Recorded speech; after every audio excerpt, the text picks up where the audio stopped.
যারা সুষ্ঠু নির্বাচন নয়, শুধুমাত্র সুষ্ঠু স্বাভাবিক পরিবেশের জন্য হুমকি, এই সমস্ত আসামিদেরকে গ্রেফতার করতে হবে। শুরু থেকে বলেছি, নির্বাচন সুষ্ঠু করতে হলে কিছু পদক্ষেপ প্রশাসনকে খুব দ্রুততার সাথে করতে হবে এবং দায়িত্বশীল করতে হবে। এক, আইন শৃঙ্খলা বাহিনীকে আরো তৎপর করতে হবে।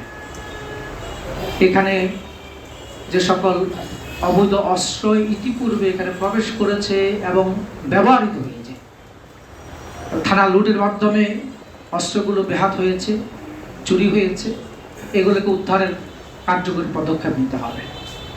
এবং এখানে তালিকাভুক্ত যে সকল আসামিরা আছেন, যারা সুষ্ঠু নির্বাচন নয়, শুধুমাত্র সুষ্ঠু স্বাভাবিক পরিবেশের জন্য হুমকি, এই সমস্ত আসামিদেরকে গ্রেফতার করতে হবে এবং প্রশাসনের লজিস্টিক সাপোর্টকে বৃদ্ধি করা সহ তাদের তৎপরতা বৃদ্ধি করা, এখানকার নিয়োজিত সেনাবাহিনী, বিজিবি, আনসার, পুলিশ সহ সবার সমন্বিত প্রচেষ্টায় জনগণ যেন নিরাপত্তা, স্বস্তি ফিল করে, সেই পরিবেশকে নিশ্চিত করার ব্যাপারে আমরা প্রশাসনের ডিসি, এসপি, টিওনো এবং ওসি সবার সাথে বারবার কথা বলেছি। আমরা ফেনীতে বলেছি, উপজেলার সময় আমরা বলেছিলাম। আমরা কিছু রিপোর্টও আমাদের কাছে খুব শঙ্কা তৈরি করেছে। সম্ভবত আজকে অথবা কালকে একটা রিপোর্ট দেখলাম ফেনীর সময়ে, যে এখানকার সীমান্ত দিয়ে অবৈধ অস্ত্র প্রবেশ করেছে। আমরা আশা করব যদি সত্যি এটি হয়ে থাকে, এটা আমাদের জন্য সবচেয়ে বড় হুমকি নির্বাচনের জন্য।